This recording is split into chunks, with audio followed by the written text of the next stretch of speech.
the shenanigans, the just being out all night. All you have to do is return to your tent. Don't lose your. Yeah. Great, sign me up, and I can sell work, and I can make pipes again. And even then, you had to like sneak around with them because it's like vendors had their vendor space. They paid for their booth. You're a renegade. Welcome to the Robertson Stash. Season 6 is brought to you by World Needs Cannabis, empowered by Puffco. You know, I've always loved what you've been doing down there, man. Like all the neon, the big sculptures, the LED work. It's very awesome. It's been a very interesting journey with that work. Yeah. But it was always like a way to bring glass to where it's not always presented. So I think after I made my first sculpture, I had like brought it to a music festival. Oh, really? Which one? Sonic Bloom, 2012, local festival here in Colorado. Was that the one that's in your space now? No, that piece is okay. Somewhere in North Carolina. Oh, wow. Cool. So, but that's when I had met like Jen Ingram from Tribe 13 and was like, do you want to bring this to Burning Man? I was like, okay. Uh-huh. Nice, secure, safe place to bring something super fragile to. Yeah, that right. Sounds like so before right it up my went alley. to Sonic Bloom, it went to... Well, it was at Sonic Bloom. That's when I had met Jen. Okay. Was during there because I did like this like renegade install. Like, you know, you're not really supposed to put something up, but I just... really? Like, I know the Colorado Project, and then, I know these guys from Grassroots. You guys be cool if I put this thing up in the middle of your guys' domes? Oh, no way. And it's kind of like impromptu. Totally. I just kind of I just created this thing. I was already kind of working on that style of piece. And did you just bring it to the show, or did you talk to them before? I just brought it. Oh, really? Yeah, that Nice. was just, I brought it. That's brought awesome. a pedestal to raise it off the ground like 4.5 feet, and yeah, it was just something you had to like look up at, because it was about 8 feet tall, all said and done. Oh, really? Is this similar to the one that's down there? Very similar. Okay. Definitely. Nice. Just like not a 5-foot footprint. It was more like a 2-foot footprint back then. It was like the first one. Yeah. And I don't even think I sandblasted the first one. The first really? one was like shiny. Well, they have that frosted glass spray paint. Oh, okay. And so I didn't have a sandblaster at the time or access to one, but I knew they had that product. And these pieces were like 4 foot, so you need a really specific cabinet to That's right. even sandblast something like that. Because the first one that I actually sandblasted was when I was up at Mothership. I used their crystal blast, and I would feed the big bulbs through the glove holes, so I could do half and half. Oh, wow. So that was my alternative to not having access to equipment like that at the time was just put in the armature and spray paint it. Mm-hmm. And it worked. And if it ever got nooked, you just kind of could touch it up. And what about like acid etching? You ever fuck with that? It doesn't work with Boro. Oh, it doesn't? Unless you sandblast it. Oh. You got to get the shiny off. Really? And then acid etch will Well, take it's like farther? you got to think that the glass Boro is just resistant to I never would chemicals. have thought that. You can't just put etch-all on it. Like you could etch dichroic film with etch-all, but you couldn't. Yeah. The glass itself isn't going to like etch. It won't look like the effect I wanted. Yeah. Like I wanted like a frosted surface to absorb as much light as possible. Yeah. But the spray paint did a pretty good job at imitating it. Like it was enough. Yeah. It diffused light. It looked good. Sonic Bloom could tell. I don't think anyone could tell. When I went to the That's burn, cool. I think I was You like, brought which one did you bring to the burn? that same first piece. Okay. It was like the first, what I call like living light sculpture. Okay. So it was just large scale pieces lit from underneath, lit on top. That was the jam. Nice. Because the first ones I would make these big like hockey pucks of clear, make the parts all coming off of them, and then I would get like a flower pot, and then put a light underneath, fill it with gravel, put the piece right on top, fill it with more gravel. Wow. So all the pieces were connected to one solid puck. Like the Were they first like connected 6 hot? of them. Yes. Oh, wow. Yes. Oh, cool. So then, They're kind of volatile to make because you'd have this big solid puck. You'd Yeah. have to weld everything to. So it was kind of wow. It's a not the lot. easiest. Yeah. So they've evolved from them, and your light system has evolved too, right? Yeah. I mean, I used to take apart DJ lights and make them fit into whatever box or container Oh, really? that I would show them in. And eventually I found like addressable LED pixels to work with. Shout out to Jumby. He had, Shout out Jumby. yeah, Jumby was like, you should use these cool neon products and try that out. Get a piece So- of pegboard, drill holes in them, put the pixels into them And you can control them? with like a remote control Oh, yeah? to like control light settings. Yeah, that's cool. Which was like, it served its purpose at the time, but then when I'm trying to sell these things for X amount of money, I'm like, well, you lose your like $1 remote Yeah. and your piece doesn't work. So I'm like, well, what does everybody have? It's like, oh, we all have smartphones. We should make an app. That's a great idea. At the time, great idea. Later down the line, I was just like, oh, well, okay, there's a lot of maintenance and time For building an app? for building and maintaining an app so Yeah. it continues to work. So did you do that? Do you have an app Yeah, now? there's been a functioning app that's available on the App Store for free. So if you had purchased one of my sculptures, you just download it from the App Store. Oh, okay. Aaron It's Wilson. a template that Yeah, so Aaron Wilson and Charlie Honeycutt were two guys working with LED that were in the music and Burning Man world, and they had collaborated with me onto developing this app to control the pieces. No way. Yeah, so they would operate at 30 frames per second. It's like when you would film them, they don't glitch and flash. Oh, cool. Like yeah. kind of like out the box LED does. I've seen that. Like we just yeah. designed it to like be like engineer grade, like a very high end product. Because they, you know, they work. There's clean. You could just so with the app function, you could adjust the animation cycles. You could custom add your own color palette. You can adjust the speed, 2 levels of brightness, Wow. make it sleep. So you could just turn it off and have it just Does it have a sleep timer? no timers, but you could turn the app on, press the sleep button, your piece turns off Okay. without having to just go physically unplug it. Yeah. That's great. That's very cool. But it just became, you know, when the money was good, it was easy to do expensive projects. Yeah. So Now that things have like kind of slowed down, it's like processes like bending and processing neon tubes. I can do all myself. I don't have to hire anybody to do you that. know, maybe like I'm just thinking like when we were talking about this before, you were mentioning like streamers and backgrounds of sets and like having the Yeah, I mean that that's kinda, like, neon that's bright coming work. down to the idea of what us as artists in 2026 kind of need to do is Yeah. how do you get glass somewhere that it's not already seen? We've done our trade shows, we've done our events, we've done our thing to attract people to this material we love and work with all the time. And I feel like it's almost like we have like tunnel vision. We weren't like doing these expansive sort of events that we would always try to do. It's like, how many places would you try to bring glass, say early 2010s, early 2000? Wouldn't you try to like bring it and show it wherever you could? Or would you do it just because it was in the lane of glass and cannabis? You know, both, I guess. Yeah. Yeah. I would, I remember having the gun case and taking it everywhere, just opening it up, stacking it full.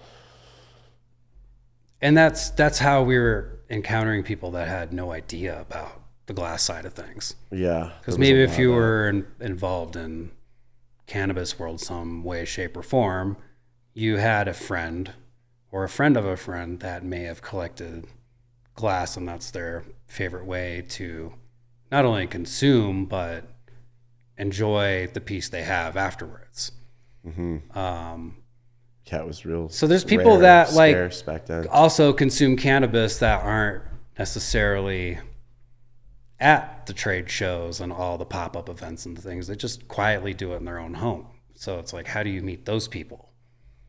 And it's kind of like you just have to be out in the real world again and not in our kind of insulated bubble we've been in for a long time. Yeah, I think maybe having some entry level pieces too for people like that you might just come across like at a market fair, something like that. I agree. I feel like now's an important time to create new collectors, have new work that is price points that somebody could afford with a normal means. Mm-hmm. I feel like those people are still out there. It's just that we have to kind of broaden our horizons again, which I feel like we've always done historically. Because at one point in time, cannabis events and trade shows were new. Yeah. Right? At one point it was new. Not too long ago either. Yeah, like 10, 15 years ago. It still felt like new to people. And I think that there's just an audience that doesn't know what we do or what we're capable of doing too. Maybe it's someone that sees your work and is being like, hey, I love these animal pieces you make. Could you think of some sort of lighting fixture that involves your characters? Yeah. And like, how fun would that be to work on these days? Yeah, I would love to do that. I want to move more into lighting. I think that's an industry that, has lots of money to spend. If you can get plugged in. I just don't know that path. I don't know who you need to talk to or be friends with or represented by to get into interior design and architectural lighting world. Like, who do you talk to? You're talking to a guy here that had initially dropped out of college to make pipes. So it's not like no formal background on how to approach these institutions and people. I'm kind of just figuring it out. Yeah. It's tough, man. It's tough right now. Yeah, well, it's tough, but it's definitely going to thin the makers out. And it's kind of like, is it sustainable in the real ecosystem out there known as the real world? How can we apply do you think into that's that further? Glass or art in general or pipes? I feel like it's art in general. Art in general is taking a little think about it. Back like, seat. Things are expensive. Yeah. More than ever. Do you need a luxury item? When it comes to like actual means. Yeah. I get it. I feel like as the pendulum swings one way and it swings the other, who knows where this money is going to come from or go? Where is it going to, what do people want? I haven't given up hope by any means. It's definitely kind of need to reinvent the wheel right now, if possible. Yeah. Approach different angles and different institutions, or even just do some like basic street fairs. Like even just local events here in Denver. Have you been doing some of those? I did like a couple Puffco events last summer. Oh yeah, I was there. We saw each other at that one, and it was windy. That was as a Tetra. fuck. Oh, the windstorm that came through. It was like a tornado really hit that spot. That was all hands on deck. Tents were flying around. Tables were flying. It was pretty intense. Yeah. But it's like, even at something like that, I didn't do too terrible at. I met a lot of cool new people. And then it's just kind of like how we used to. You meet new people, you maybe team up with them at the events they're doing. So now I'm kind of trying to get my, hand on the pulse of what's happening locally. Like what's happening local here in Evergreen that we can get involved in also. Yeah. They have the art markets, like the fine art show. Yeah, but that's kind of why I want to like reinvent, or not reinvent, but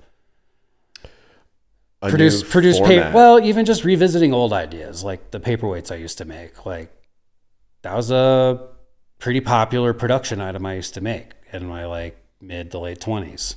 Mm-hmm. And those I had no problem stocking shelves of galleries. And those were so cool. I remember those. Those were nice. Yeah. Yeah, and that's something the first one I made was in 2004. Wow. And then I even did pretty good at selling those even when I entered sort of like a music festival era of doing some booths out of there with those could be with Chris. Good anywhere, like a gem show. Yeah, it's like universal, but it's like here I am using this like stash of Marini I made from like 2004 to 2009. Now I'm out of the materials. Now I'm like, okay, well, what do you do? Do you invest and do you try to like get your own equipment to make this, or do you find a place that'll let you like rent their facility out for a week? Probably, right? Hot shop, that's a lot. You're kind of married to that. You're married to the game on that for sure. Yeah. I feel like I could do it at a very small scale at my shop. Those dragon, like those rolly, there's like furnaces. I've seen those too, but I have those scut kilns that I can melt boro in. I could totally melt soft glass into that. Just have to figure out how do I reheat the glass? I need some sort of small glory. I got to build something. Yeah, it's pretty much what it's coming down to. How are you going to gather from it? You have to go straight up and down because you you can't rest on the ledge. Okay. It's too soft of a brick. It's not like actual hard brick on it. I guess if you're just making paperweights, you probably get away with that. Well, what I'm thinking is just make the Marini in-house and then renting studio time at like Flux Studio in Denver and use their full facility to actually make the pieces. So that's like something I've been kind of toying around with. And it's something I used to do, and I could efficiently make. And how long were you blowing furnace glass for? Furnace glass I started, that was the summer of 2000. Wow. Where? It was like Shattered Glass through the Art Institute of Chicago. They had like a summer program. Oh, really? They had like 3 glass blowing classes. That's cool. So I pretty much signed up for every single one. And I think even my first paperweight, I tried to cram every technique he had shown. And he was like, just do one of these. And I was like, well, how do I squish all 3 of those into one thing? Nice. So you really liked glass. Is that your first time doing glass? First time ever touching it. Okay. Mm-hmm. Cool. And then after I had... Me too. After I had a couple... And then I had done his like vessel class and his sculpture class. They're just like 2 weekend classes sort of thing. And then I had this, I would put them in a milk crate and I had these pieces. Were you in high school? Just out of high school. Just out of high school? Just out of high school.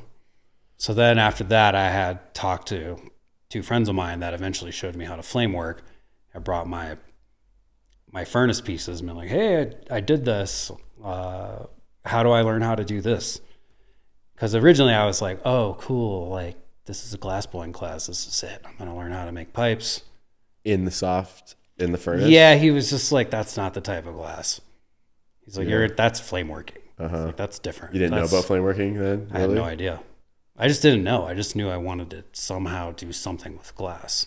Yeah. Because I had collected pipes for a long time as a teenager, And did you know who you were collecting, or you're just like, this is cool? We had no idea. Not back then. I mean, I did meet I bought 2 a wrap and rake spoon, 2 of those from one guy. That was like 1997. Holy shit. Is this all in Chicago? Yeah, Widespread Panic was playing at UIC. My friend was like, hey, you should come check this out. I didn't know anything about that culture at the time. Wow. And then that's like my first lot experience. Was that a game changer? Well, I just was like, okay, so you guys are like following this band, and then before the show, you're selling these things. And then after the show, you're back out there selling these things again. And I was just trying to get these pieces any way I could back then, because I was just wanting like little hitters and small bowls and stuff to collect for myself. Mm-hmm. But that was the first time I had met somebody that was like, no, I made this. I'm just on tour. Oh, wow. So you met the actual artist that time? Yeah, but I didn't know who it was. No exchange of names. I was just guy seeing things in a case and just being like... Before it was like at a head shop, these are what we got. Yeah, through like the old like record stores Yeah, that's cool. And then there was like other glass blowers that had work kind of circulating through black market scene that I had collected. Who were they back then? Can you remember? I don't know if they want me to say their name or not, but Mike, shout out. I had gotten a couple of his like early cut and flip pieces. And Mike Gong or Mike Fro? No, I shouldn't even. I just don't even know if these guys want me to talk about this stuff and their names, and who knows what they're doing. I'm sure they don't care. Are they still blowing? No. Oh, okay. Well, Mike, shout out, Mike. Shout out. We'll never know your last name. Shout out to Michelangelo. And then I'd eventually gotten a piece from Eric, the guy that had one of the mentors that actually took me on as I was just making their production pieces for. Eric was one of your early mentors? Yeah, Eric, like, shit. I'm like, do I even say these guys' Why names? wouldn't they? They probably want some recognition. Like Eric Hagstrom and Matt Quillis were two guys that had shown me the ways back then. I guess it was just such a secretive thing. And then when we were... glass curtain. Yeah, just like you didn't really tell people you were doing that. You know what I mean? It was treated like push an herb, same shit. Yeah. You know what I mean? Like, but it's different times now. I mean, it is different times. Just alone the...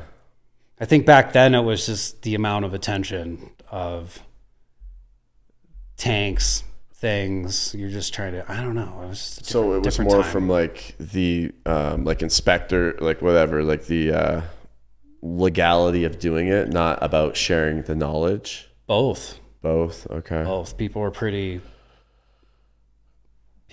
kind of... People were secretive about... Yeah, because when I was first starting out, you talk to anybody, like you're setting up a glass blowing studio. No HVAC guy has done it before. Nobody knows the correct way. Fan in the window. Yeah. Fan in the window is the only way. But we had like kind of treated it as like, oh, this is kind of sketchy. Don't really tell too many people. Don't take pictures of yourself doing it. Like that was the gist of... Oh, really? Doing it. Was this this is before Operation Pipe Dreams? So that's my next point was, I was, what was it, like 2002 I started working for them, and then it was, I'll never forget the day after Pipe Dreams. Where were you? What happens? I was at home, and then I had gotten a call early, like we need to have a meeting, and it was like, they're doing this federal bust on this thing. We need to change paths and direction of what we're doing. Apparently some people got arrested. It's not like we could just like look at Twitter and figure out what the hell happened. You're just reading the headlines you see on what news sources are you getting back then? I think it was just because one of the main accounts had told them what happened. Oh, okay. So you're getting it from like secondhand, basically, and then it was just like, well, what do we do? So where now? were you? Were you in Chicago or were you in Chicago suburbs? We were in Brookfield. We were sharing a parking lot with what was it? BOC gases back then. It was like right across the street from this quarry, little cutty industrial spot, and they had a hot shop in there too. So they were doing both types of glass, which was really cool. Legitifying. For sure. I mean, when people, it was in the hot shop. It was, I mean, sure, some bongs here and there, but it was majority just like functional vessels and things, Jahuli looking stuff, paperweights, nice. like your basic sort of hot shoppy studio work. Yeah. So then that was the Pipe Dreams thing. Just stopped the whole hustle. Really? That was like, we need to figure something else out. So that's when it was like, okay, maybe we should start doing some art fairs. We'll get the easy up, get some tables and tablecloths, get a credit card terminal, meet people. Is this when like the Paperweights started coming out? Or like a year later, because when was that? 2003 was Pipe Dreams, right? Summer 2003? Somewhere right Somewhere, around there. I can't exactly remember. I gotta know that one because... It's a pretty important one. It's like 2003, 2004, 2005. 2003 was like, that was the main bust. Okay. That was it. Okay. So then the Paperweights didn't come till about 2004, but we had started doing art fairs. But 2003, I was 21. And I remember doing the art fair thing. I think what was my first art fair was like the Highland Park craft market. It's like $300 for a table. And I did really good. What were you selling? I was doing these big dichro sort of pickup things, and there's some cane on them. And I was starting to do like a baseline paperweight based on like the first one I had made in that class initially. Were these vessels? Like, what are you talking about? Like, were they like some vases? And then I would do these, okay. You'd spin a plate out and then you would fold it over like a dowel and make like a sea fan, quote unquote. Okay. Yep. Nice. So that was, I don't know. People were receptive to it. They were receptive, but like that was the early day of the craft market. Like it was not super saturated then either. It was still kind of new. 2003. 2003. Okay. Yeah, because most of my items would be like under $300. Yeah. The fancy dichro pickups were art shows at those years too. We did pretty good back then. So, and then the overhead wasn't like crazy because I think that booth was like $360 or something. Like local craft fair, nice neighborhood. Yeah. People know if it's a good craft fair, people come out and they get. Yeah. And then I was also flame working pendants. Like I would do implosion pendants and little dichro pendants. I would make marbles. I would have some flame work pieces with me as well. So I'd have both options. I think that was like doing pretty good till like, I think 2008 was when I started questioning my existence. Well, that's when the economy kind of went down here. Yes. And I felt like that those fairs, but I felt like the fairs were pretty saturated. Oh yeah. Yeah. Like there was a lot of, meaning just in Chicago or? Yeah, just local suburban art fairs. I really didn't do anything at like the Merchandise Mart with the bigger shows. Nothing downtown.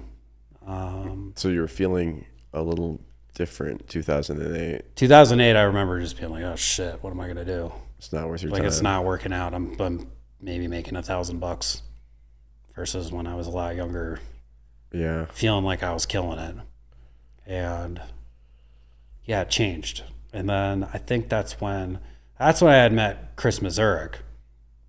Oh, with Made. Yeah. And Chris was like, yo, why don't you come do this local festival? I had met him at some. Oh, shit. Yeah, I met him at some bar, I think, with Ed. And I seen him with glass. And I was just like, what's up with you? Like, it's rare to see people with glass. So you always ask questions. You're like, well, where'd you get this? Who do you know? Yeah. Back then. And then he was like, yeah, I'm doing this local music festival, summer camp over in Chillicothe, Illinois. Okay, that's still going, right? It's still going. That's crazy. Yeah, this was 2008. And then it's funny because like seeing my first glass on lot in like 97, and it wasn't until a lot later that I even knew what a music festival was. Really? You're just in your bubble existing, doing your thing. And then you meet these people that are doing something kind of new and exciting. You're like, hey, well, I'll definitely come along. And that was the shenanigans, the just being out all night. All you have to do is return to your tent. Don't lose your shit. Yeah. Great. Sign me up. And I can sell work and I can make pipes again. And even then you had to like sneak around with them because it's like vendors had their vendor space. They paid for their booth. You're a renegade. But I just like had met local pipe makers, and we just kind of teamed up as like a mob that would walk around and find picnic tables and open up and bust all the cases out, like watching out for people. That's sick. Making sales and then operating out of Chris's booth as well. So it was like cool to have a home base, but the fun part was like sneaking around the festival with your case and showing whoever, and then maybe breaking off a couple chillums or a spoon or maybe even like a heady. You never know. Yeah. But after that weekend was done, I was like, whoa, I have a pocket full of cash and I haven't seen that in a while. And this was a new avenue.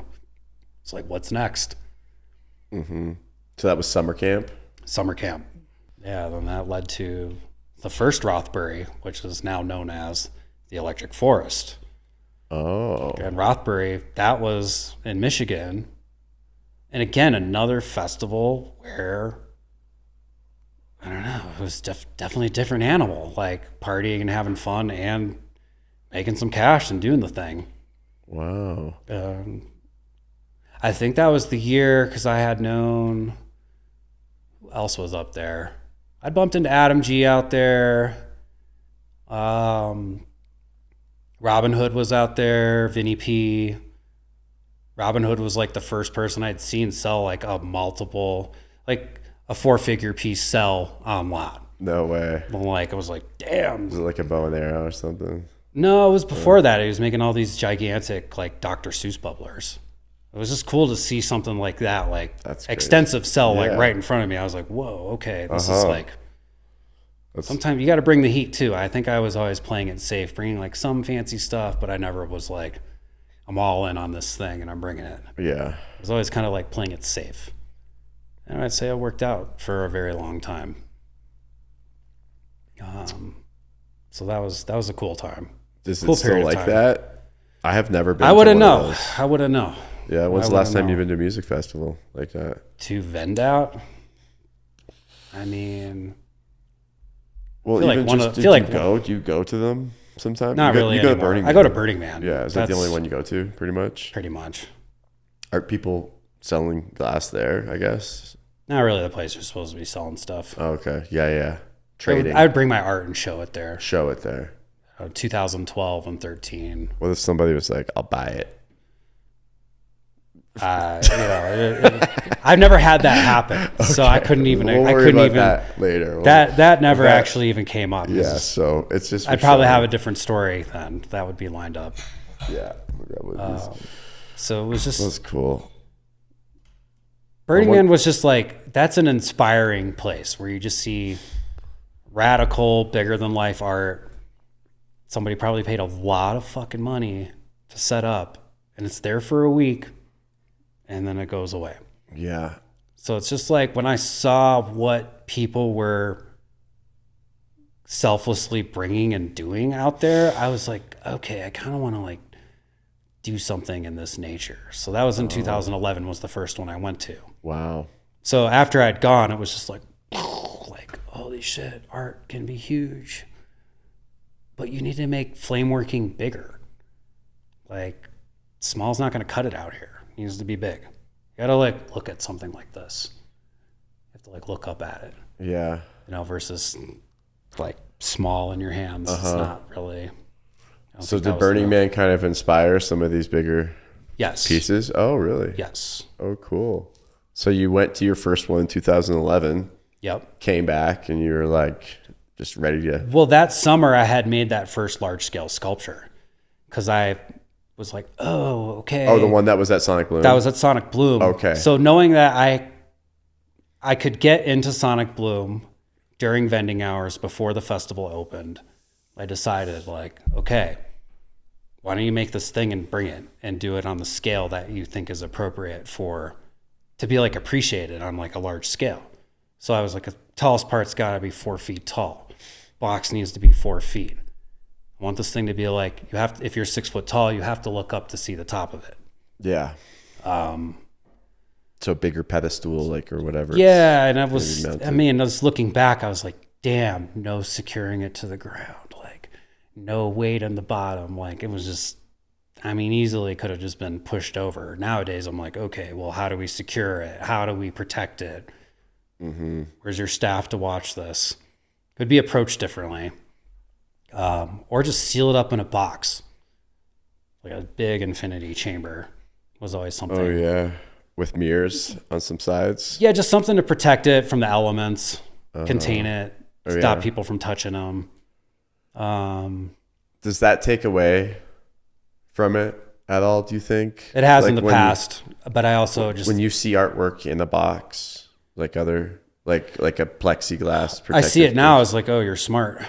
Yeah. You know what I mean? I mean, you have a have party box it goes in, but maybe when they buy it or it goes into a mansion, it could be like, take that Sure, it could shield be off. just... Or they want it in there. I've always thought of like, if because the sculptures were always based on what exists on some other planet in some other ocean.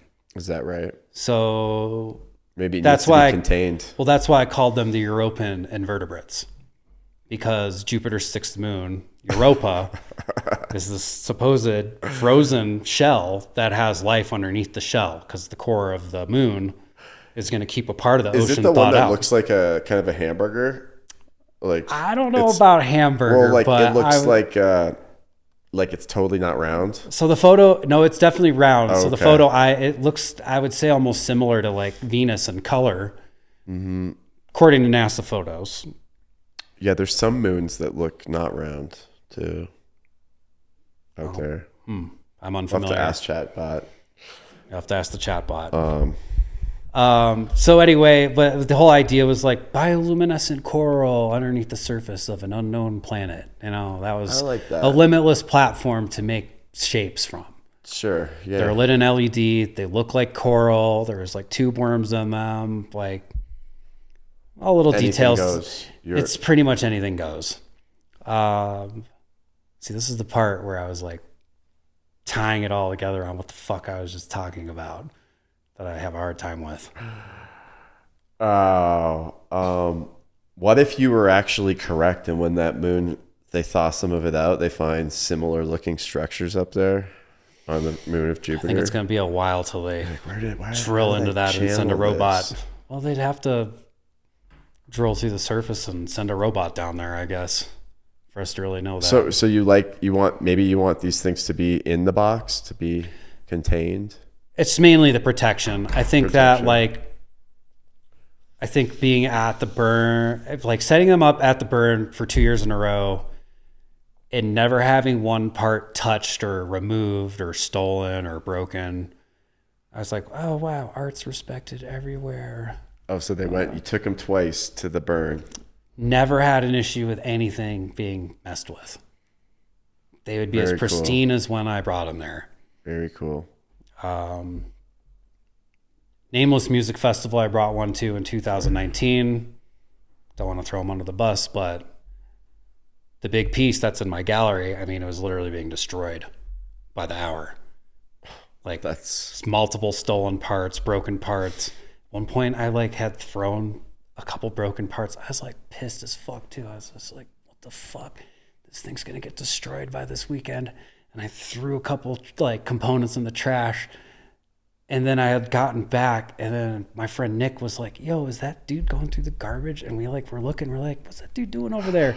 He pulled these like broken pieces out. And we're like, I was like, dude, you gotta go handle that. You gotta talk to that guy. You can't be just like taking random broken, sharp pieces of glass So someone back to his was campsite. Like, I'll take it. And yeah, it's like someone watched me throw them away and was like, I'm gonna remove these and take them. And I was just like, dude, you can't fucking do that. So that piece, that was the last time I had an open atmosphere piece, 2019. It was literally just people stealing components. And damn, didn't even have any like stanchions around it? No, because I was just under like, this is okay. Because I had done a Rise Festival for 2 years in a row too.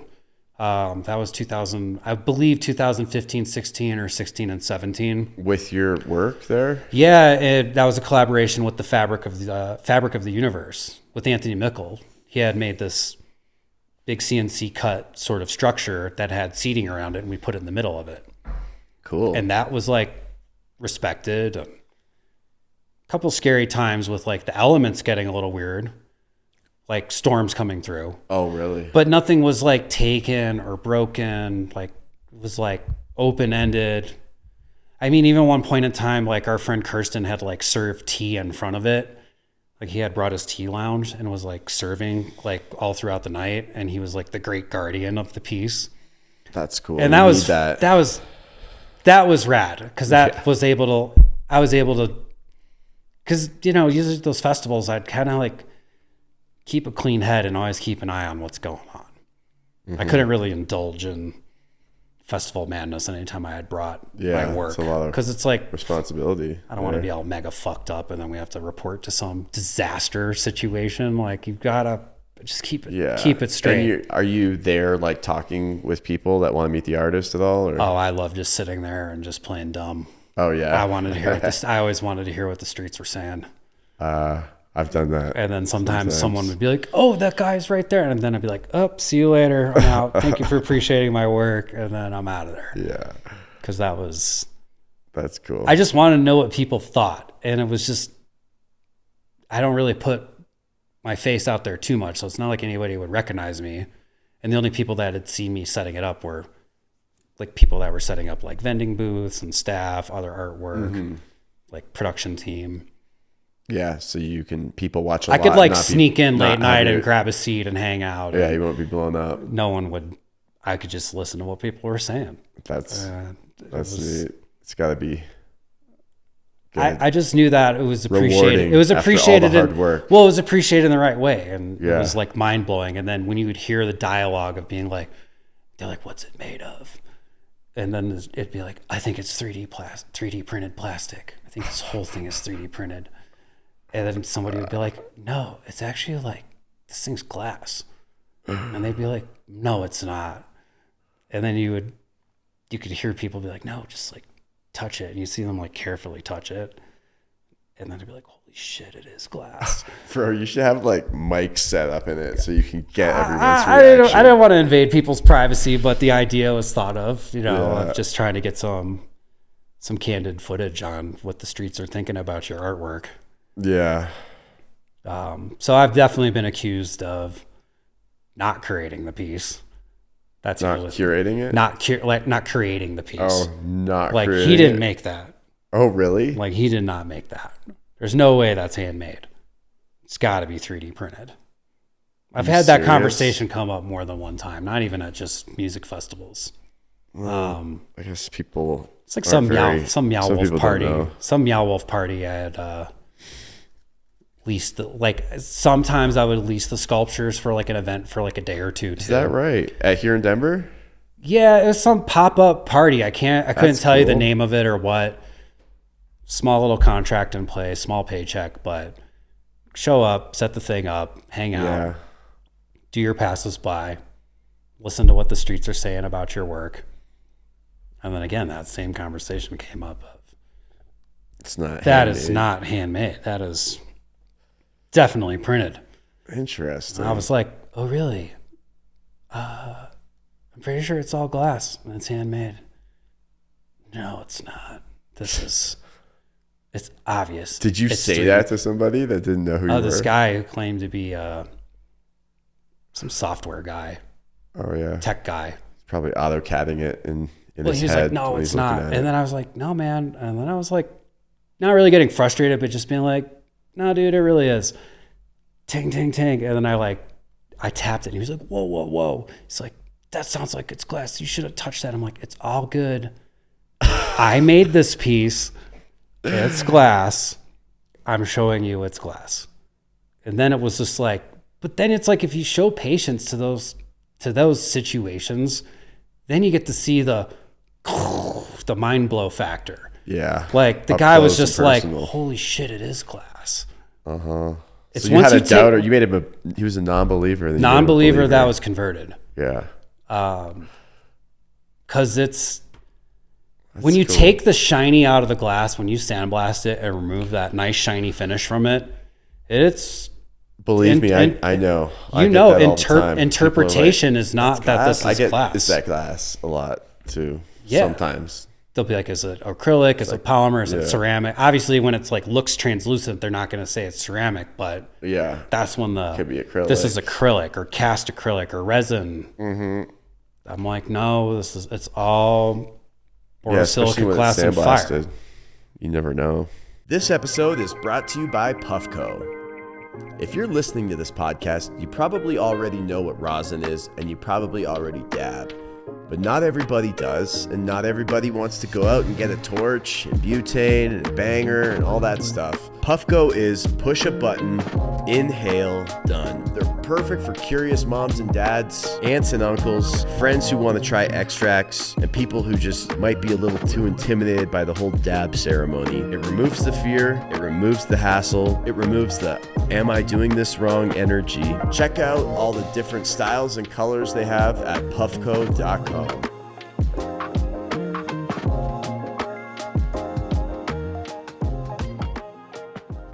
This episode is brought to you by our main sponsors, The World Needs Cannabis. They have top-tier flower, some of the cleanest hash out there, and their new Dichroic thumbprint labels are honestly some of the nicest hash I've smoked in a long time. They're family-owned, they give back to the community, and they ship straight to your door in most states. Head on over to worldneedscannabis.com and put in code STASH25, 25% off of your order. Thank you. Now back to the episode. Well, sometimes you just gotta tap on it and let it make it sound. Because the big mushroomy hole pop forms kind of like imitate sponges. Like those things are thin. Like they are 1 to 3 millimeter in places. Yeah. So when you tap something that's that big, it kind of rings like a bell. Sure. Different. Yeah. Is Boro different than soft a little bit? I would imagine. There's like a different sound. Soft glass is like denser. Mm-hmm. It's like and crystal has a different sound. Feels heavier. Too. Well, if it's like lead crystal, then it's even heavier than your basic soda lime glass. So is that just more on of a weight. thud or more of a ring? I couldn't tell you. Okay. I think it more of a ring with crystal. Like a higher pitched sort of tone, yeah. I would say. Ding. Yeah. Wish I had one on here. I don't. You need a champagne toast. I know. I wish I had that. I don't. You got some drums. Yeah, I got the joke one. This says fart gong, but I know it's not. Someone's smoking a bong. Shit. Well, that's neat. So when did you find an interest in like the neon and all that stuff and the plasma that you're doing? Is that So the neon, that's kind of a curiosity thing. Is that fairly new interest? Ish. Uh-huh. That's cool. It was 2018 was the first time I had taken a class. Okay. Calvin and I went to the Pittsburgh Glass Center. It was Mundy Hepburn, Wayne Stratman, and Rusty Russo. So 2 plasma guys, 1 traditional neon bender. Sounds like a great class. It was pretty rad. It was definitely like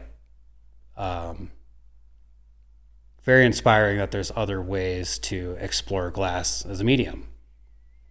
Because we get so, I don't know, there's just so much you can do with glass. It just proves how limitless and how it's very inspiring material. There's just so many things you can do with it. Yeah.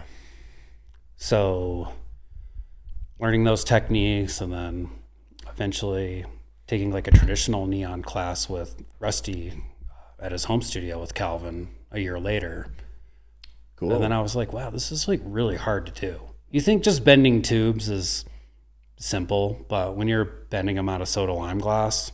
Oh, is it soda lime? It's all soda lime. Wow. Because you're just using air and propane to heat the glass up to move it, to do the move. Okay. Is it the standard thickness tube that you use? It's pretty thin material. Yeah. So you just have to do every step systematically well. There's no going back and fixing stuff. Mm-hmm. I remember we'd be in there like trying to fix things, and Rusty would just be like, look, I know you guys are good at what you do on the other side of things, but to be good at this, you have to nail it. And you have to just nail them all in a row. And if you don't, you miss a step, start over. Wow. For like a word or something? Yeah, for like script. Okay. Like that Wook sign I have. Did you make in my that? studio? Yes, that was made in Rusty's garage. No way. So each letter is a different. Yeah, so it was a W-O and then the O and the K, and then I welded those together. Is how I made that sign. But wow. you draw a pattern with what you want to do, like upside down. Like you have to make the image reverse basically. Oh. And then you bend to the pattern. Oh, okay, yeah. So you have like a fiberglass sheet that you can physically position the glass on and like make your adjustments. Down. Yeah. So it's just if your heat and your timing is good, you can go through the steps and nail it. Are you blowing at all? Or a little bit. Yeah. A little bit of pressure. Especially for bends. Uh-huh. Because if you get it really hot, it starts to condense. So you have to inflate it at one point. And that's soda lime, and you welded the two hollow O's together? Yeah, okay. It's like you kind of are in the... You don't need to like weld, like perfectly weld it either, right? 'Cause it's soda there's lime. a little bit of play with it because if there's slight undercuts, it's not going to just crack like in Boro. Yeah. Like there's some allowance, but it still has to be clean. It still has to be vacuum tight. Yeah. So how'd you do that? Did You basically have the two, you're in a crossfire. So there's flame going this way and this way. Yeah. And then you have the letters and you're kind of like doing flips, join them, hold them up, get down on the pattern, position everything, line it up, inflate when you need to. And then you can use a little block to make sure it's pressed flat. So you had two holes, open holes where you joined them? Two open holes. Okay. One plugged off, blow hose on the other side.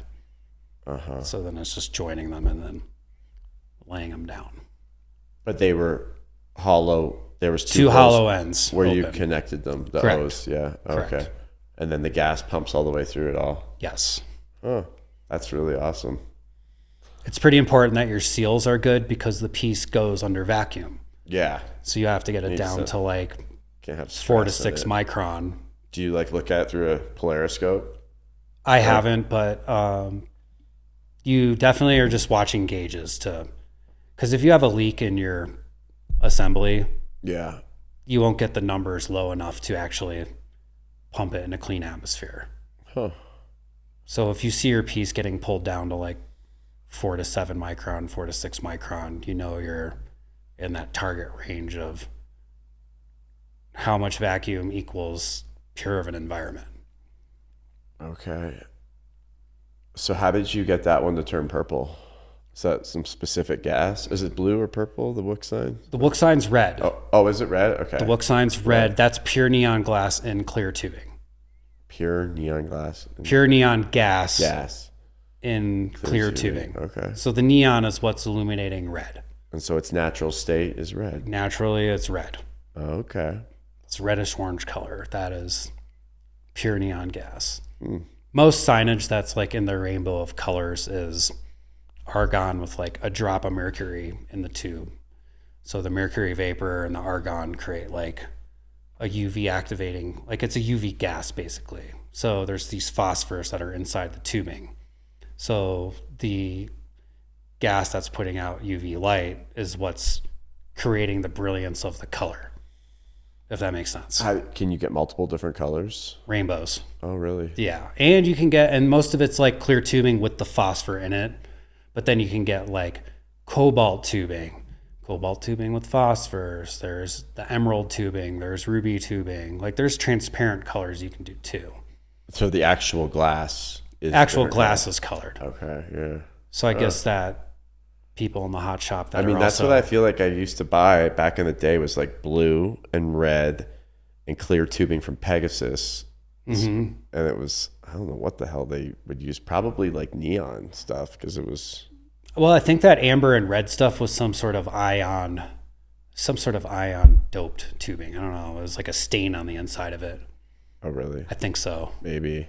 Could be. Well, and if you took that brown tubing, like remember the brown contracts that they used to have? It was like an amber tubing that was. Oh, I kind of do.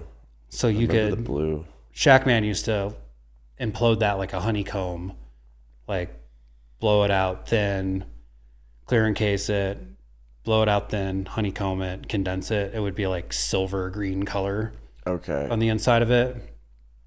So I'm not familiar with film, maybe a film or some sort of coating on the inside. Yeah. Something. Felt like that's how the tubes were, the red and the blue. Something in it. I just don't know exactly what it was. But backing up to neon tubing, it's a process to coat the powder. So when you're heating it up in an air propane flame, it's not hot enough to like burn those pigments.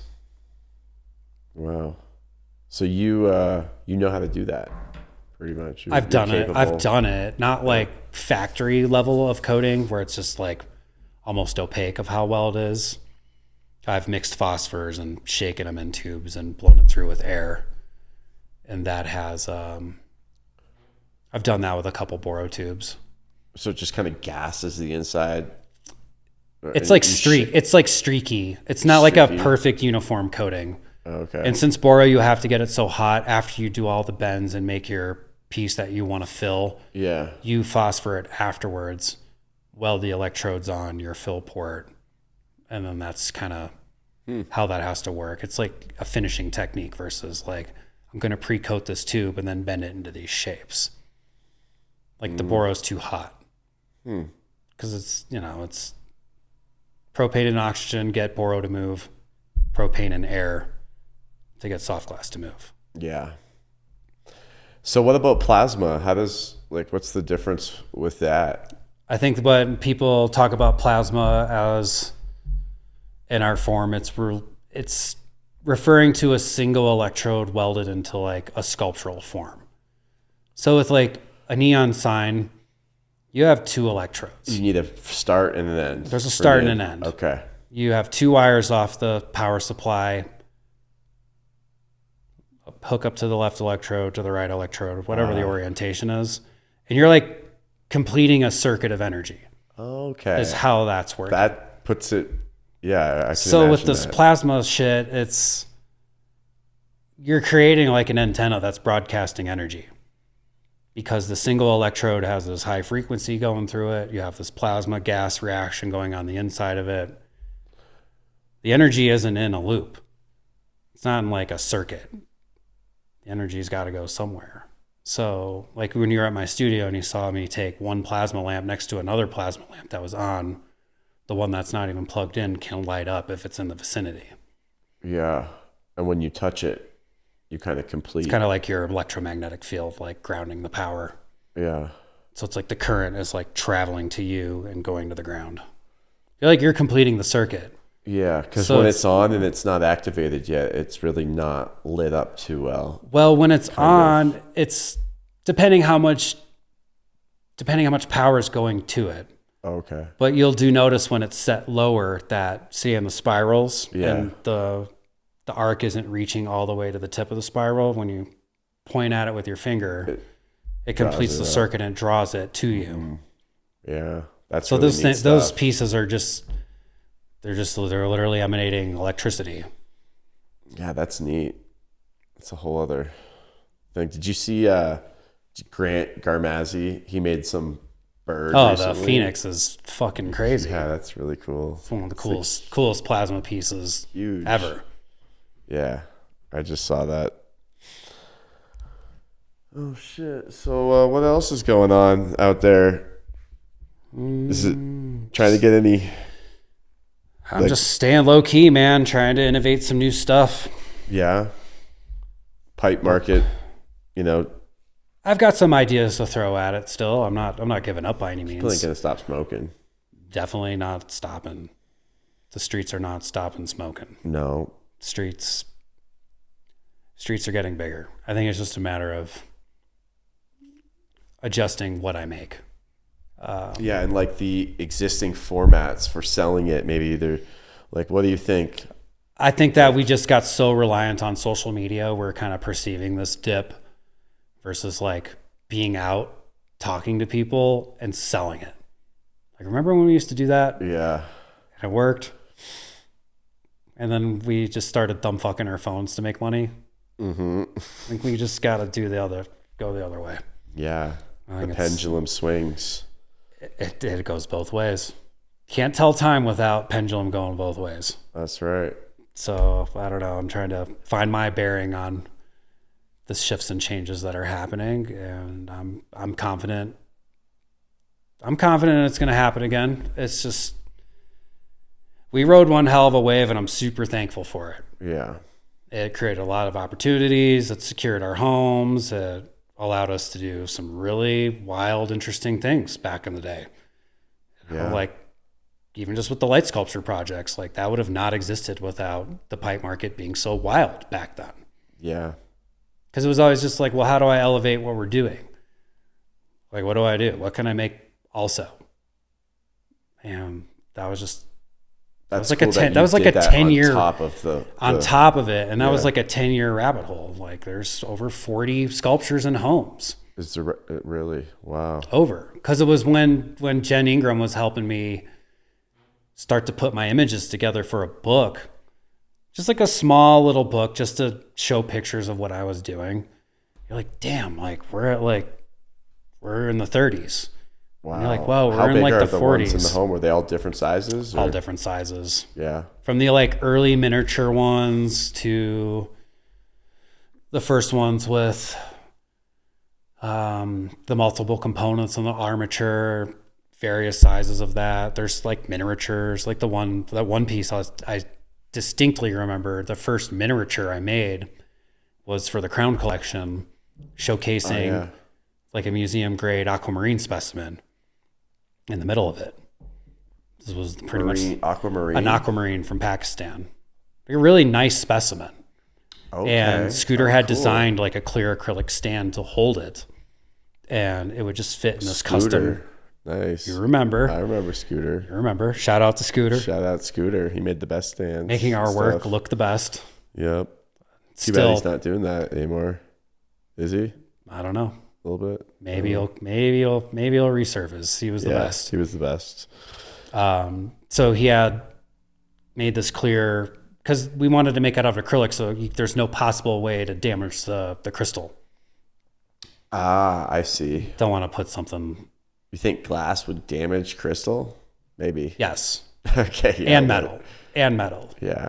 I guess because they're fragile. That's specimens, right? That's what's cool about the mineral industry and why the mineral guys can understand the glass guys. Because it's like if you have your $10,000 tourmaline and you ding it, that's not a $10,000 tourmaline anymore. That is a tourmaline with damage.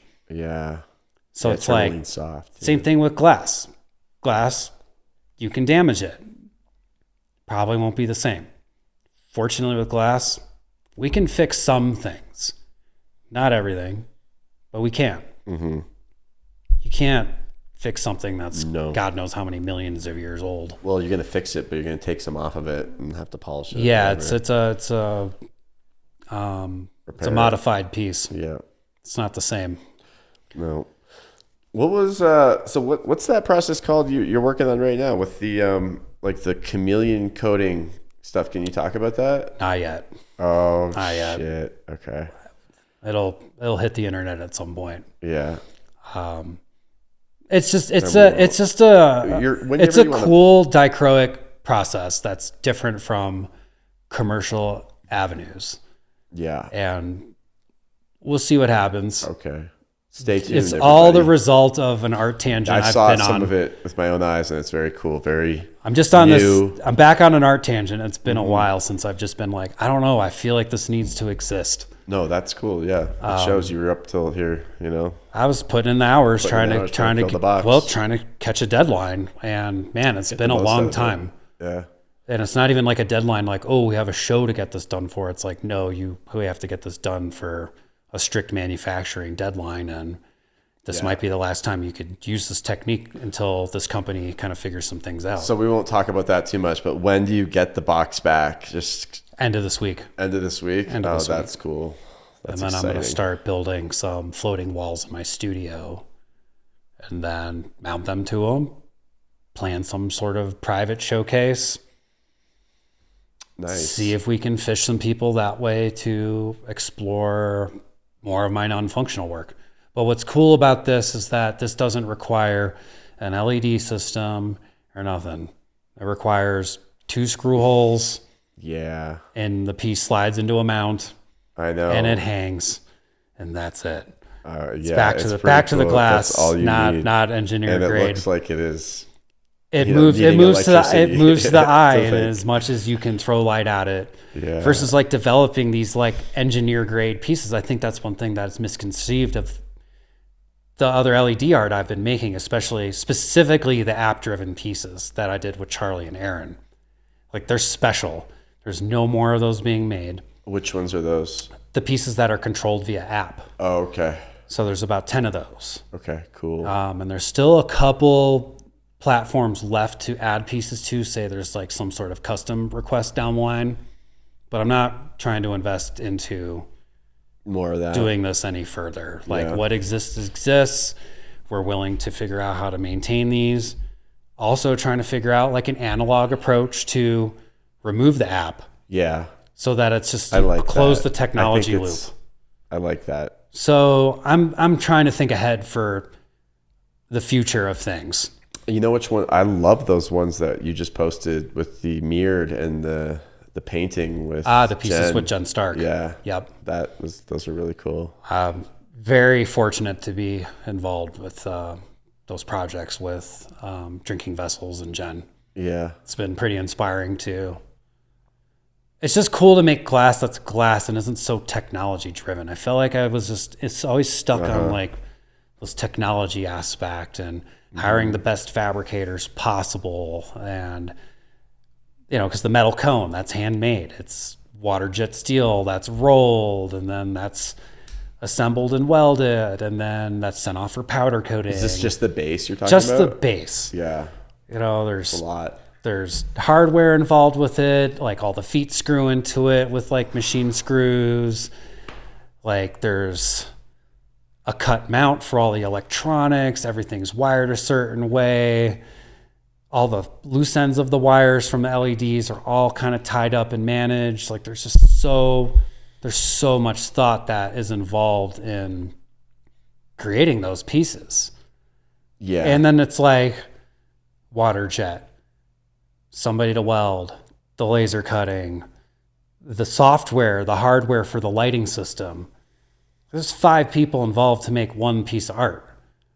So it's been cool kind of figuring out how to reinvent the wheel with the sculptures, and I'm starting to produce these mini sculptures that I've been working on with Deadfish Studios, Brian here in Denver, and Coons. So we're back to using like a repurposed light that is meant for everyday use, and using laser cut wood to hold everything, and then a printed housing to just kind of beautify it and add a little bit more function by having placement for like rubber feet and things. So it's kind of like has the look of these sculptures, but it's something that's like plug and play, no app, no remote to lose. Everything's in line in the power, like in the power cord that plugs into a USB. Oh, that's nice So too. I'm trying to do something way simpler. So you could take that camping with you or to a festival. It's like on your booth. It's like desk lamp status. It's for someone operating that wants something on a small, or somebody that's works at home or at their desk, something that can occupy a small amount of shelf space, something that isn't like some of the other sculptures that's like 22 inches tall to 8 feet tall, or the one with Calvin that's like 4 feet tall. It's a desk object of some kind. Something that like you could put in a small space. And we've even added extra weight into them, so it's not like a cat could like whack it and it goes flying. Like it has steel plates inside of it to actually add heft to it. Okay, so it's weighted. So with that, with the rubber feet, then it's actually like secured object that isn't just going to go skating. If somebody the accident happens, like there's some thought into it. So that's been an interesting one to sort of. I'm excited about that, and I'm excited about the wall pieces. I'm definitely just cooking stuff up on the low key. Yeah. Like teaser shots here and there, but final product will have to actually be like properly documented on an actual release.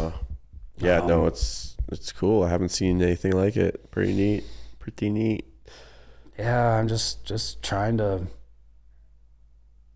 like we were talking about earlier, it's like, what am I going to do now? I've been doing glass for 25 years now.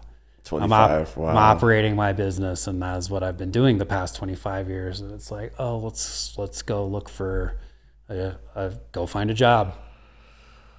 Where does a guy fit in that has this just blank space in their resume with no references, no history?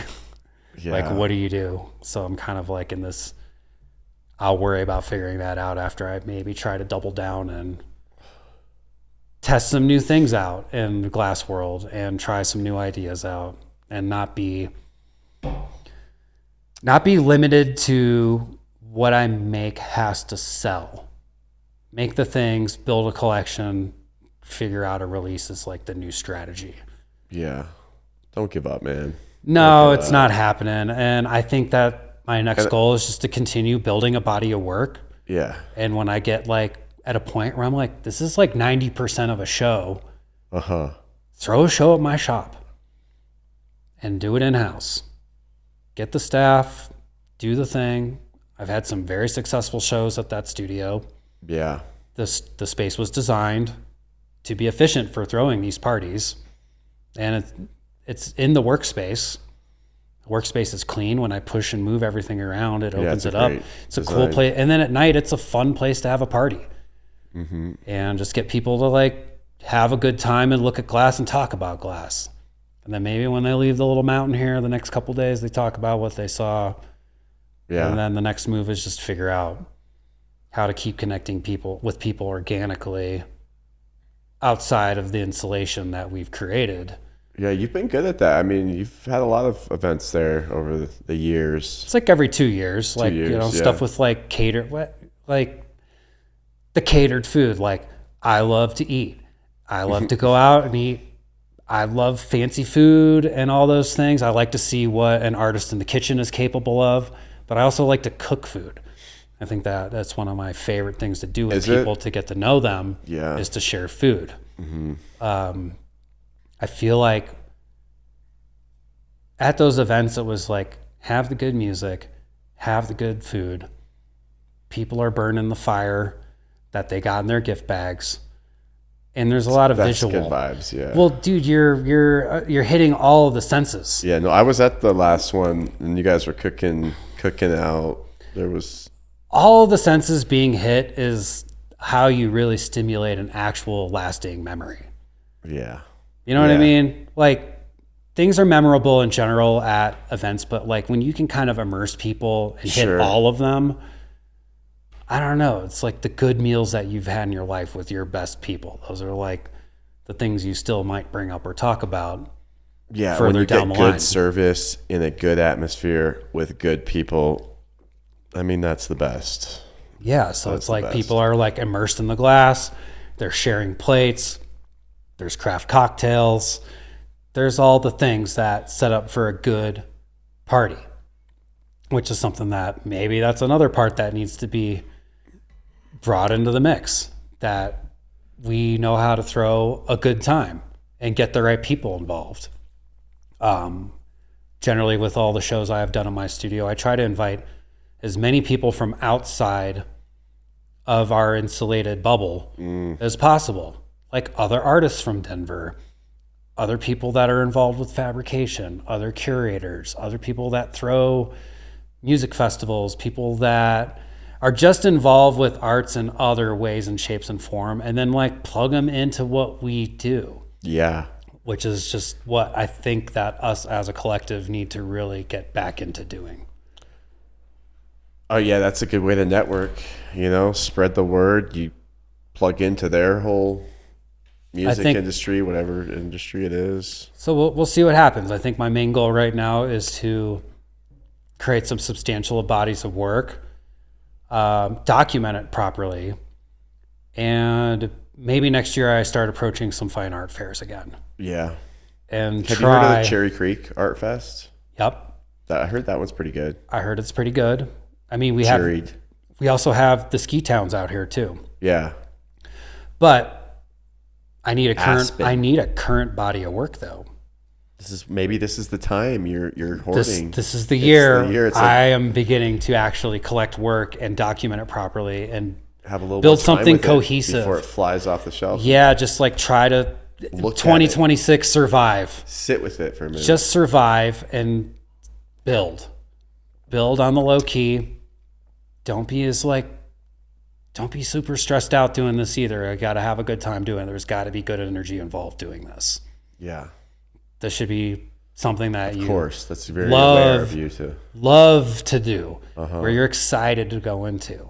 And it's cool that this year I've like had a tremendous amount of excitement already in the studio where I'm like, I'm going to stay up and like finish point A to point B.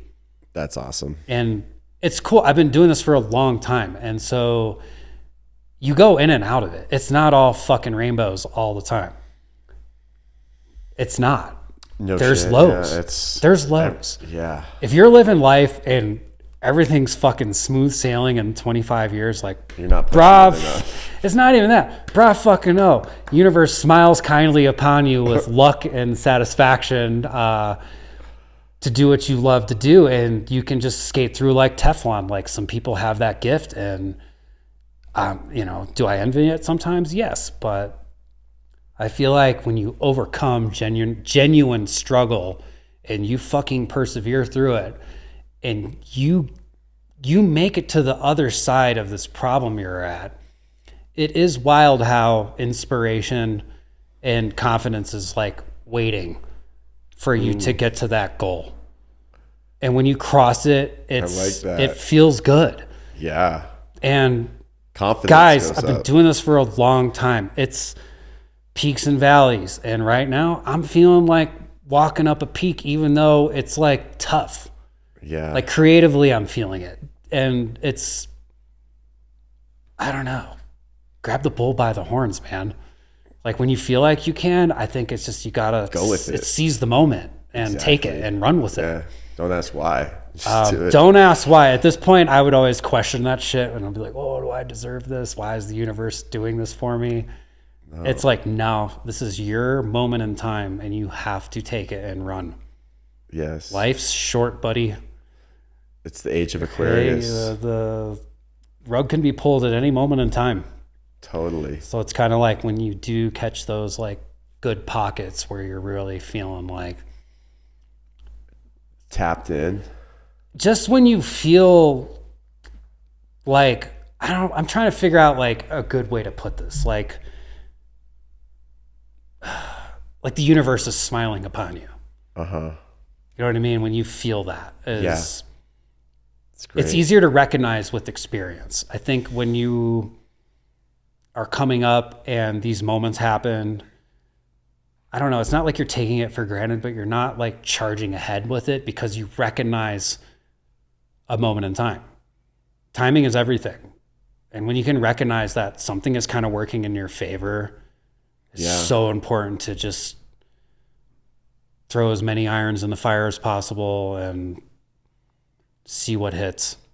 Yep. It's not always going to hit. No. If you put some hits out, you're going to have some flops. That's okay. The flops are important. The flops can teach you a lesson. Yeah. That you need to have the flops, dude. Like maybe there's those Teflon skating people that don't need to have I love the Teflon dons. Like some of them operate off of, I swear to God, some people just operate off of magic. Even just going and doing whatever and just doing it, you learn so much. Even if you do it wrong, you like, instead of, for me anyways, like learning, analyzing, should I do it, shouldn't I do it, like just getting out there doing something. Oh, that didn't work out. I learned a lot, and then or it worked out. Yeah. I definitely try to learn from failure as much as possible. Yeah. Embrace it in a weird way.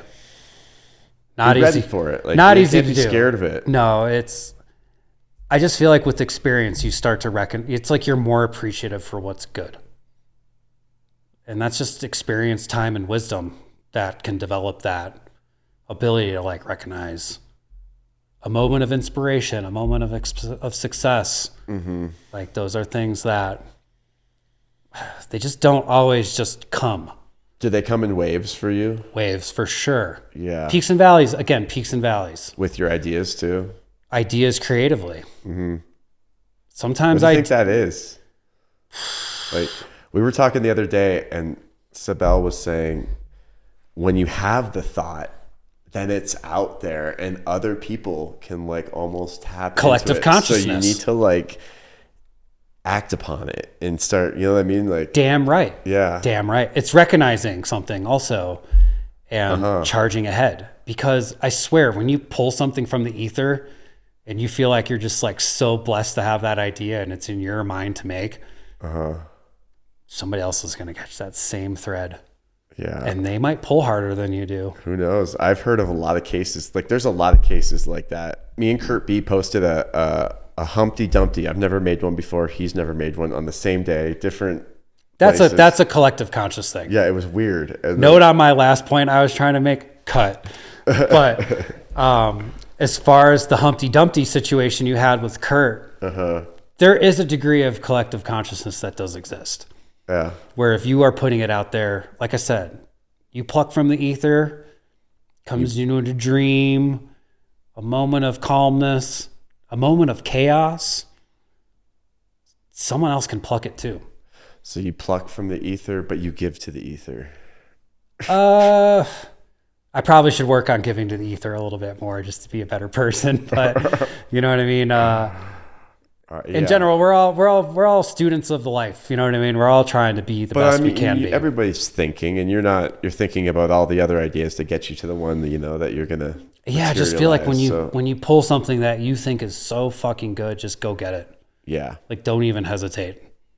Yeah. There's been a few things that have like slipped through the cracks that I distinctly remember. I know, because almost your like drive to do it fades over time too, in a sense. You know what I mean? Yeah, because you keep telling yourself, I'm going to do this thing, and you don't. And then you get upset because you didn't do the thing. Yeah. And then you're stuck in this like agony phase of like feeling bad because you're not acting on the thing that you probably were blessed with to pick up on. Yeah. So it's like, dude, get over the self-guilt. Yeah, just get out there and you got to get over it. That's not a thing, easy. dude. That's how good ideas will go to die if you don't act upon it. Damn right. Like, even in your sketchbook, like I got sketchbooks full of ideas I should probably go back and read. Hey man, I'm revisiting Paperweights. You should probably go back in the sketchbook, you know? Yeah, see some ideas. Because I'm trying to go back.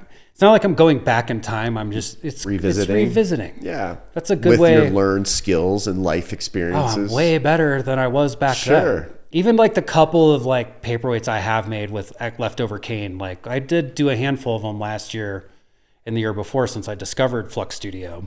Shout out Flux. Shout out to Flux Studio over there in Rhino.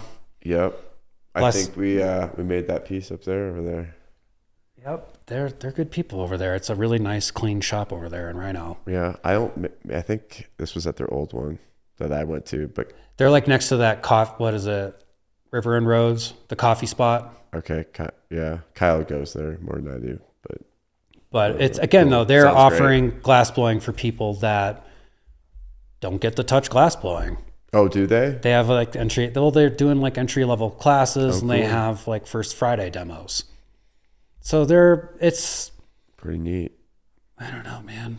We just got to stop thumb fucking our phones and thinking we're going to make a sale. It's just not like that anymore.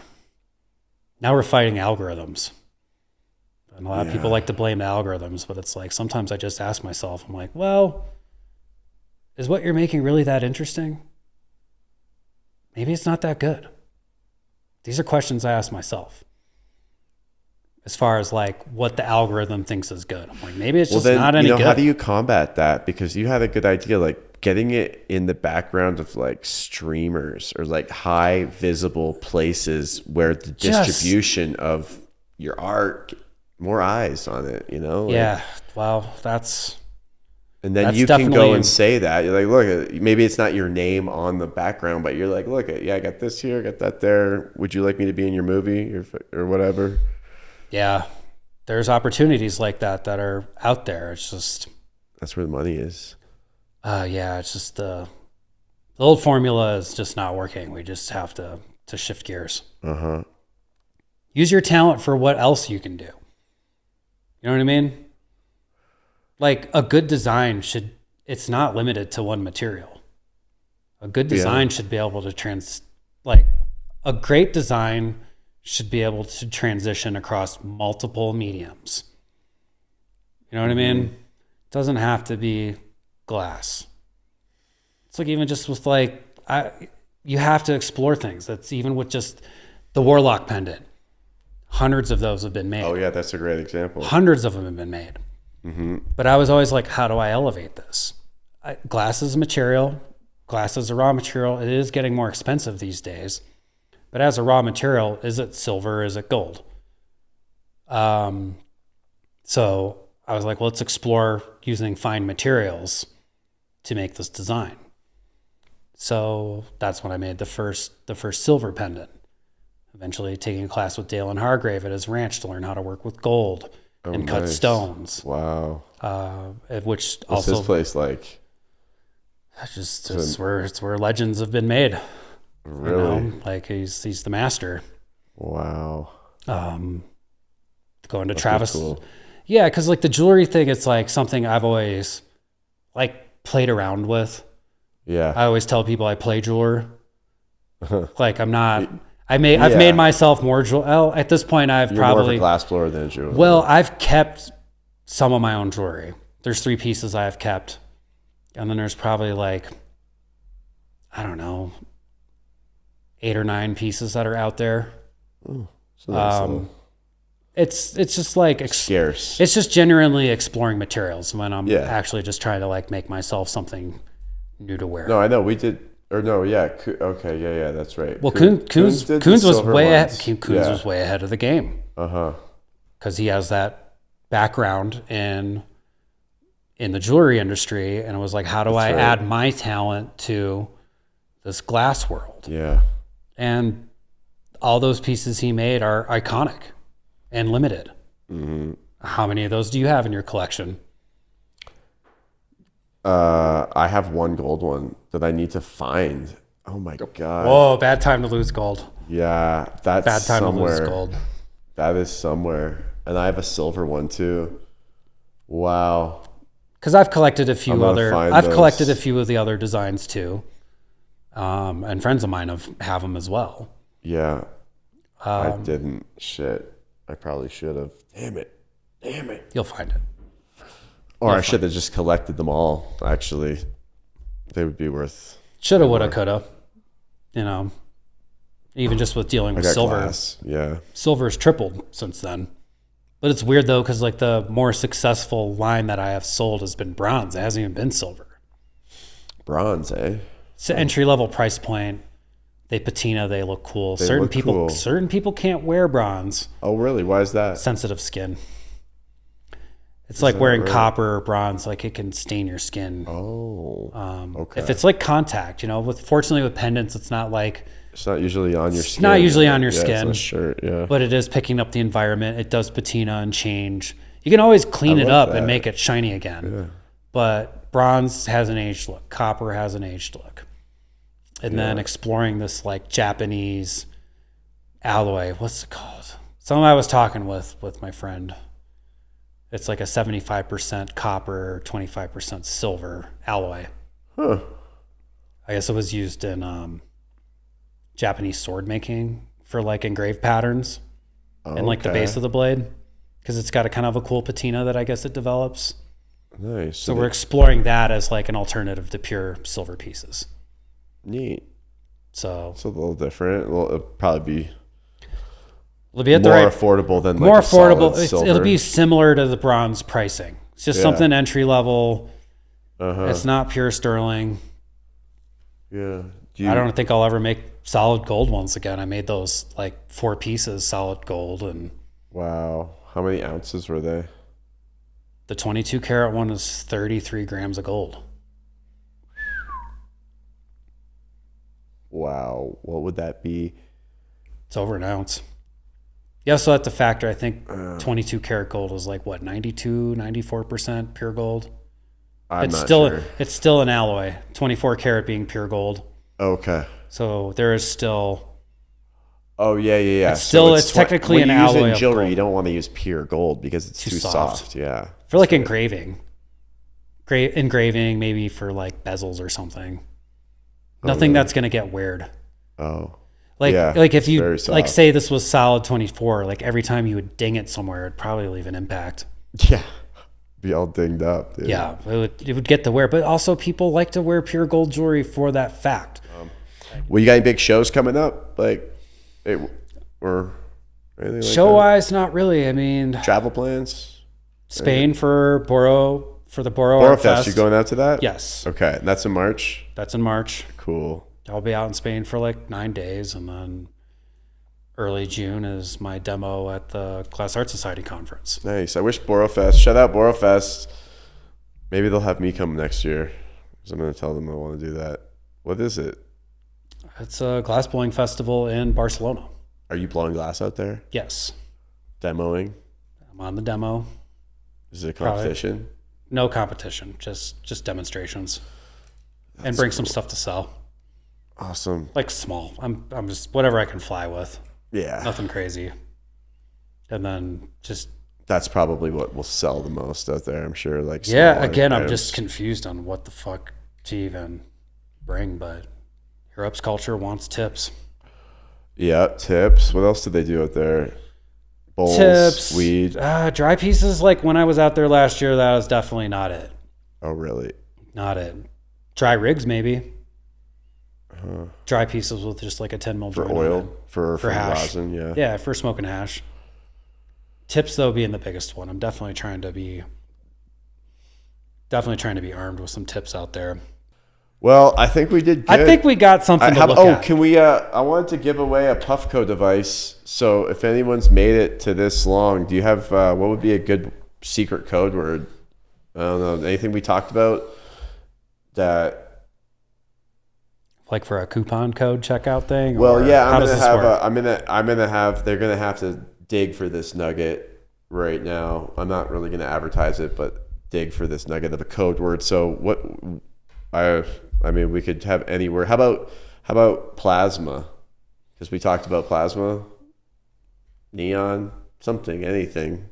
But I'm going to give away the secret code word is anything. Neon. Okay. Let's just run neon. Let's run neon. I like it. Neon. How this all happened is we were just bullshitting by the pool table, talking about funny stuff. He's like, come on, just look at it. And then he just sits me in the fucking chair, puts the headphones on me, and is like, we're going. And I went along with it. And you did a great job. And here we are. Everyone. I swear to God, I never ever thought I would ever do some shit like this. But no, it's great, man. Show all your fans a little bit of you, and we really appreciate it. A little vulnerability here. Yeah, we learned, and you probably inspired a lot of people out there. I hope one person, and if you're there, hell yeah, tell me. Hell yeah, man. Awesome, dude. Well, thank you so much, brother. Yes, sir. Appreciate it. We'll catch up later. Thank you guys for tuning in. We'll see you next time. All right. Thanks for tuning in to the Robertson Stash podcast. Hope you enjoyed today's episode. If you want to support us, please hit the like button and subscribe to our YouTube channel. Also, we want to hear from you. So if you have any comments or questions, please feel free to reach out. Hit the website, hit the link. We'll see you next time.